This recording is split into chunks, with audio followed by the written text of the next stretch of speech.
Let's talk some sports, baby. Taken by Iguodala. Iguodala to Curry. Back to Iguodala. Up for the layup. Oh, blocked by Jordan.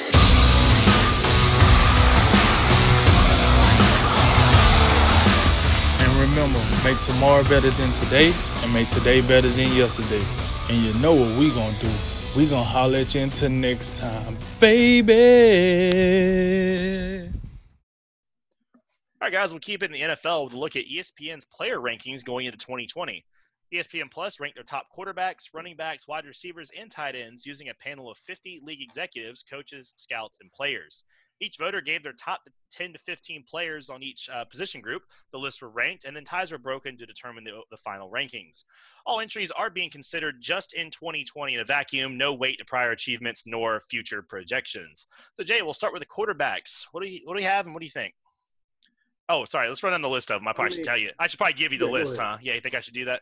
All right, yeah. So the list goes Patrick Mahomes, number 1, followed by Russell Wilson, Aaron Rodgers, Deshaun Watson, Drew Brees, Lamar Jackson, Tom Brady, Carson Wentz, our boy Dak at number 9, and then Matt Stafford rounds out the top 10. So what do you think?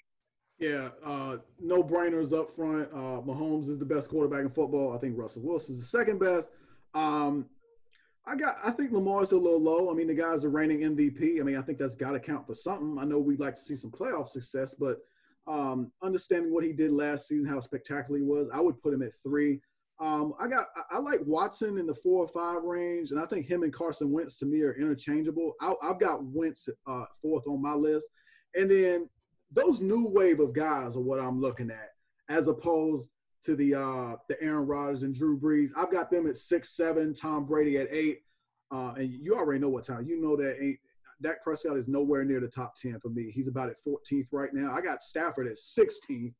I got Big Ben at number 9 on my list. And then 10th, I can't remember who I have at 10, but it ain't Matthew Stafford and Dak Prescott. He got Dak Prescott right after. It's Cam Newton. Yeah, you're right. You're right. Thank you for that. Yeah, Cam Newton is number 10. Absolutely. He got an MVP award. He's taking a team to a Super Bowl. Injuries have caught up with him the last year and a half. But I got way more faith in Cam Newton under Bill Belichick with the Patriots than I do with Dak Prescott. I mean, come on. At some point, we got to get serious. All you got to do, and we just talked about this, go watch Week 16, Cowboys and Eagles last season. And then come back to me with a list where Carson Wentz and Dak Prescott are right next to each other. That makes no sense. So yeah, you know what it is. Mahomes shoe in at number 1. Russell Wilson, my boy, the most disrespected quarterback in the league. Russell Wilson, number 2. And then I'm with Jay. Lamar Jackson has proven. Number 3 will probably be between Deshaun Watson and Lamar Jackson. I'm going to give Lamar Jackson the edge because he is a reigning MVP. That counts for something. And then I'm going to go Deshaun Watson. And then, and let me be clear about this. If we was talking about totality, then yes, Drew Brees and Tom Brady would be higher. But I've taken it that this list is about right now. What can you do for me right now? Nothing prior and nothing future. Okay. That's how they ranked it. All right, cool. So with that said, you know what I'm saying? I'm going – I got Carson Wentz rounding out my top 5. We're going to go and do that. And then, coming in, I got Drew Brees. I like him a little bit more just because of the situation he's in. Tom Brady got to learn what's going on. So that'll be 6 and 7. And I'm with Dak. Who made this list? ESPN. A combination of executives, players, scouts, and coaches. I don't know why we had a combination. They should have just taken – to me, they should have just taken, 50 players or, 50 members of coaching staffs. Now you got it all skewed. You don't know what's going on. Well, I'm gonna be honest with you. It sounds like Bill O'Brien and the owners of the Lions made this list because we get down at the bottom, and it's getting pretty outrageous here when I'm looking at Dak Prescott and Matt Stafford. But long story short, I gotta agree with Jay. It's hard for me to put any of these guys over Big Ben and Cam Newton. And listen, I got it. Cam Newton coming off an injury, he didn't play. I got it. Big Ben didn't play. So it's a lot of question marks. it is what it is, though. If you give me the list and this is what I got, ain't no way in hell I'm out here saying Dak Prescott is better than Cam Newton.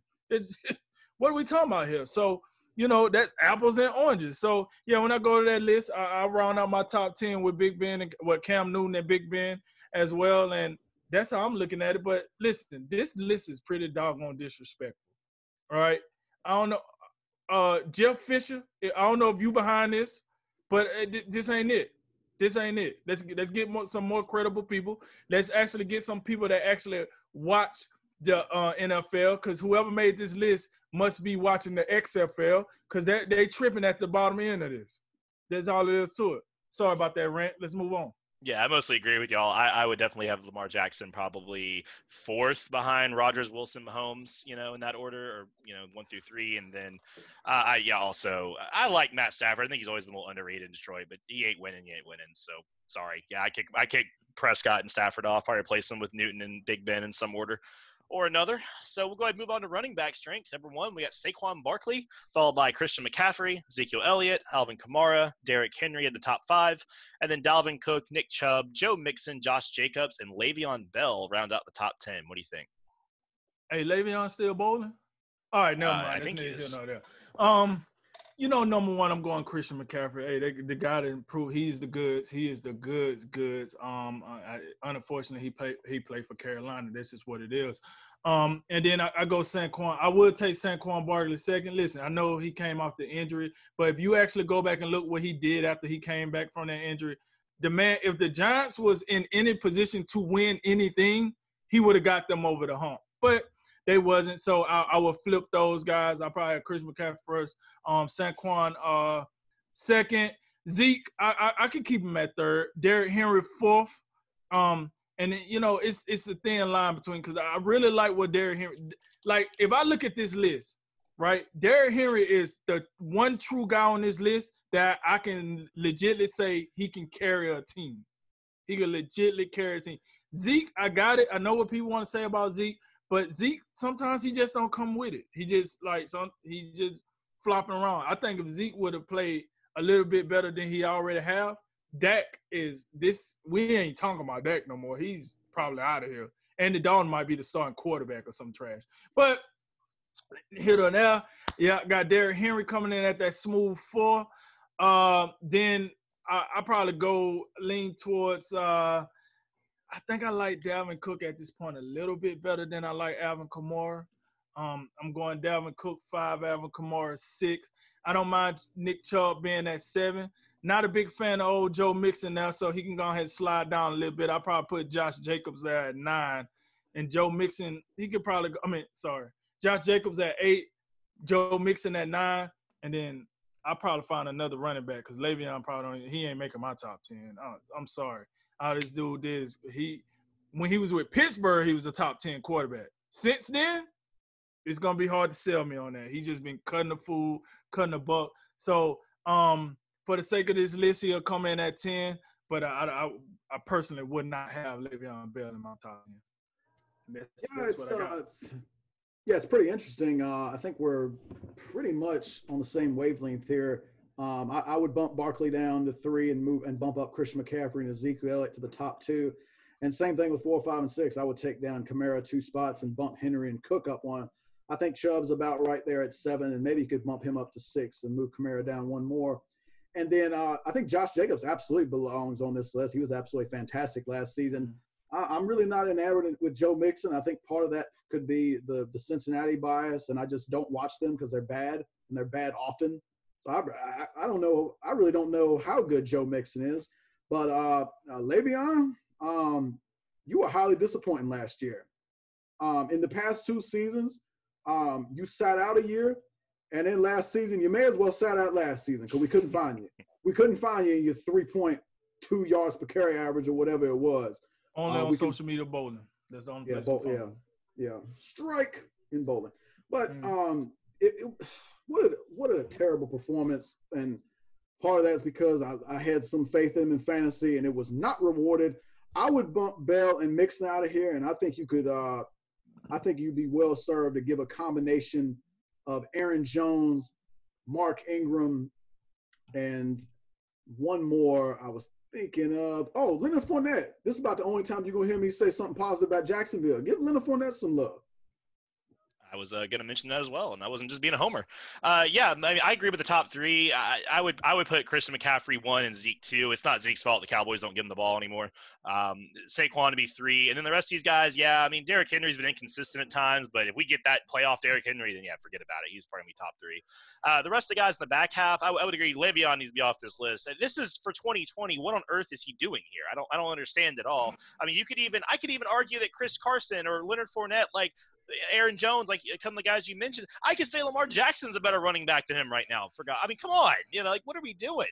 I mean, Lamar was 6th in the league in rushing. Some facts right there. Where's Le'Veon at? Oh, I don't see. Yeah, so yeah, I think other than that, yeah, Josh Jacobs needs some more love, and if we do this next year, he won't be 9th. I promise you that. All right, let's go on and move on to wide receivers. Jay, Julio Jones takes the top spot, followed closely by Michael Thomas, DeAndre Hopkins, Odell Beckham Jr. at 4th, Tyreek Hill at 5th, Mike Evans 6th, Devontae Adams 7th, Keenan Allen 8th, Chris Godwin 9th, and Amari Cooper rounds out the top 10. What do you think? I think as much as I love Julio Jones, I got to the consistency and excellence of DeAndre Hopkins is something I just can't ignore. And I would have him at 1 on this list. I give him a slight edge over Michael Thomas. Well, we got to remember, DeAndre Hopkins was making it happen with the likes of your Tom Savages and T.J. Yates and Brock Osweiler and Case Keenum might have been there at one particular juncture in time. He was making it happen long before Deshaun Watson got there. So I'm taking that into account on this list. So I'm just a little bit of slight edge over Michael Thomas and Julio Jones. Odell, yeah, we'll see. You're definitely a top 5 talent at that position. And I would tell you Odell's the most talented wide receiver in football, but you got to give me some production at some point. I think Devontae Adams, Mike Evans, they definitely belong. Tyreek Hill as well. You can't deny what he's doing, becoming more of a complete wide receiver instead of just being that deep bomb threat. Godwin, Chris, listen, the Bucs are the only team on here with 2 wide receivers. I'm a little less sold on Chris Godwin. Some of it has to do with just the bias of really is he that good, or is he just a product of beating up on people because Mike Evans is getting all the attention? So that's one of the things I look at when we're looking at the Chris Godwin and Tampa Bay Buccaneers. As far as guys I would plug in, it's tough. This is a pretty solid list. I'm just a little less sold on probably the bottom 3 than most. I'm with Jay. DeAndre Hopkins. Listen, it's not about how you do it; it's about who you do it with. And listen, when you talking about bottom tier, you know the crazy thing, right? We give Carson Wentz a lot of credit, right, for going out here and throwing the ball to like house shoes and winning games with toe socks.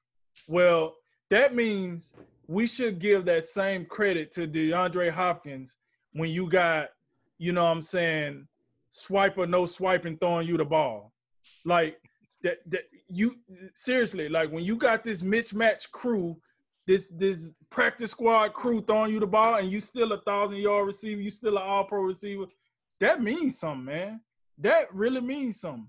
Not to mention when he do get a good quarterback, then they trade him. Anyway, so DeAndre Hopkins being 1, I think that's pretty easy. Michael Thomas, suction cups.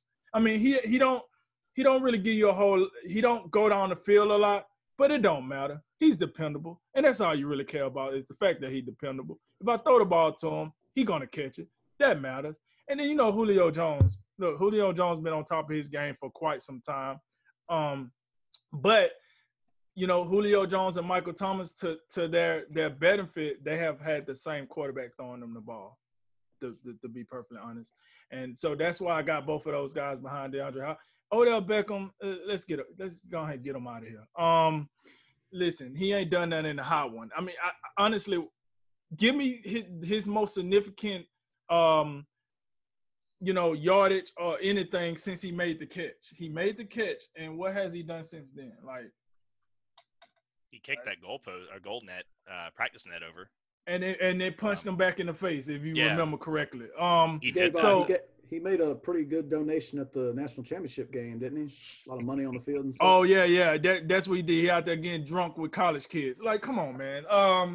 That ain't it. That definitely not an ambassador of the NFL for sure.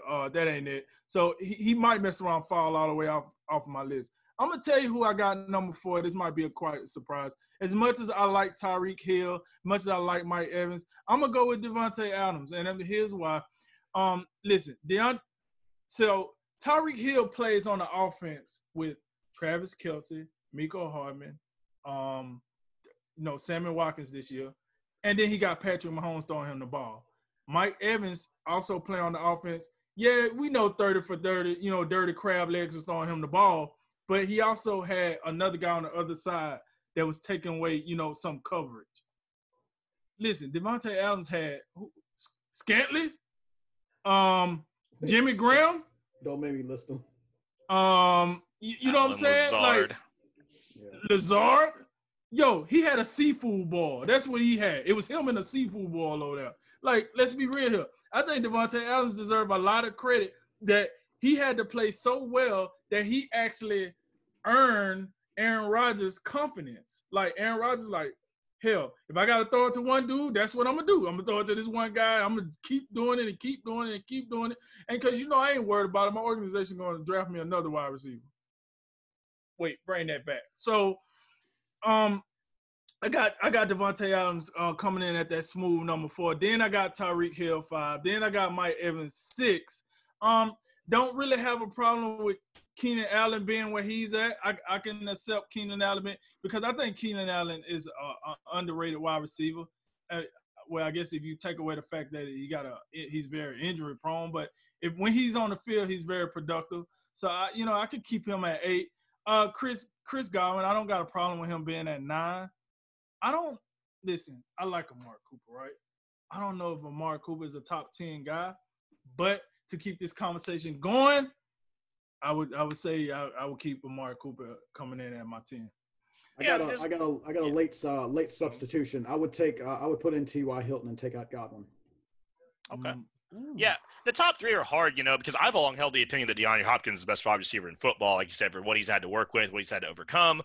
But, Michael Thomas, man, he was lapping the league. 1,700 yards, 149 catches. I mean, he dumpstered everybody else statistically. It wasn't even close. Like, it was an absolute massacre. So that counts for something, even if his yards per catch were a little lower. The touchdowns weren't quite as much. It still matters. And Julio's just been a consistent dude every single year. So those 3, I could see any of those 3 getting an argument for the top spot.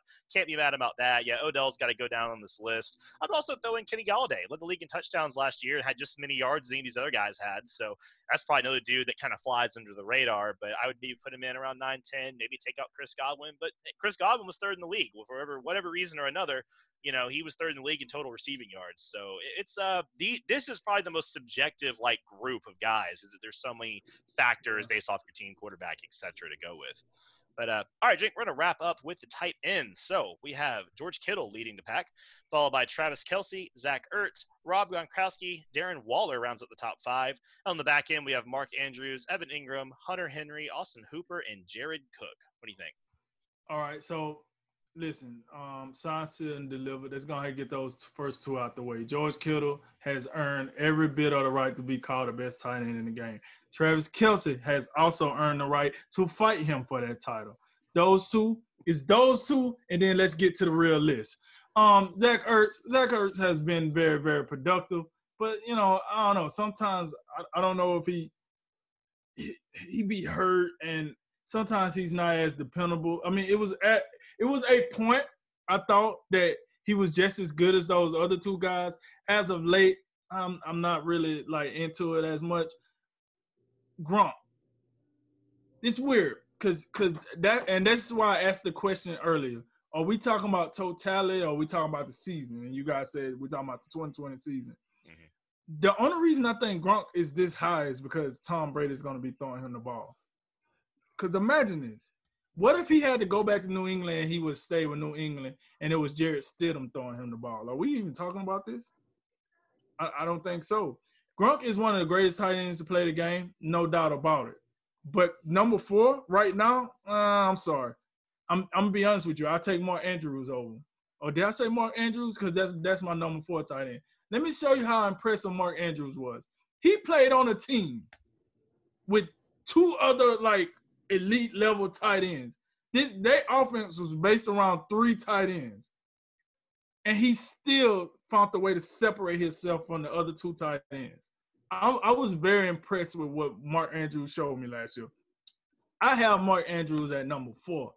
I would take I like Darren Waller. I don't mind him being 5. I have Gronk coming in at 6 instead of 4. I take him at 6. Once, and you said this earlier, Cody, once I got to 6, these guys at 7, 8, 9, and 10, I mean, they got quality, the NFL players, the NFL tight ends, but, I mean, if I got to fill out the list, let's fill out the list. Number 7, I think I'm going with Jared Cook. I done seen Jared Cook do a lot more than these other 3 cats. I'm going 10, 7, I'm going to go with Cook. 8, I'm going to go with Austin Hooper. 9, I would take Hunter Henry. And 10, I'm going Evan Ingram.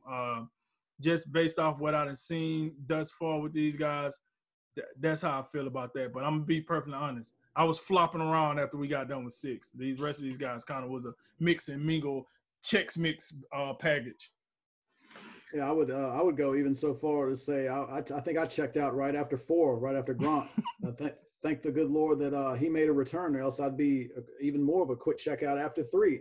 I'm impressed that I even recognize all these names on this list, considering how pedestrian the tight end position is across the National Football League. I do think the top 2, the top 4. I would leave the top 4 the same. And really, the only gripe I really have is I was really impressed with Jared Cook last season. I thought he fit in that offense really well. And we talked about the lack of a downfield threat that the Saints did not have last season. I thought he was able to stretch the field up the seams quite a bit for that offense. And I would move him. I would be so bold. I would move him all the way up to number 5. And oh, by the way, he has some one-hit wonders on here. Austin Hooper got paid off for 1 season, reset the market for tight end position. That you talk about, there's going to be a lot of dudes that got some gripes on that. They're going to be asking to get that $44 million paycheck. Darren Waller, before last season, I would venture to say NFL Shop carried none of his merchandise. That's what I'm going to say. Yeah, I kind of agree on this list. One thing you look at, it's like, so if you look at the top 3 tight ends, you Kelsey, Waller, Kittle, as far as just by receiving yards. So Kelsey, let's just look at it this way. Kelsey leads the league in receiving yards last year with 1,229. The 10th place guy, which is Dallas Goedert, has 607. So your quality, when you go from the top couple guys down to like 8, 9, 10, it's a depreciable drop off to say the least. But yeah, overall, like you said, I mean, after the top 3, you can kind of mix match these dudes where you want them. The position just really hasn't had a lot of home run hitters lately. I think Gronk will be fine in Tampa just because there's just too many weapons. It's insanity. But before we end, did y'all see Jimmy Graham on this list? I don't. You know, I was just thinking I'm at least they had the wherewithal not to put him on this list. So great job for that. I'm a little surprised Kyle Rudolph ain't on here. Yeah, that's one that could go on here for sure. Anywhere in that top, 8, 9, 10, I put him in there. You know who I would love to put on this list is Vance McDonald. He be ending people's careers with stiff arms, but it seemed like every other week he ain't playing for some various reason. If Delaney Walker was healthy, and not so old, I put him on here. Yeah. But it's getting about that time.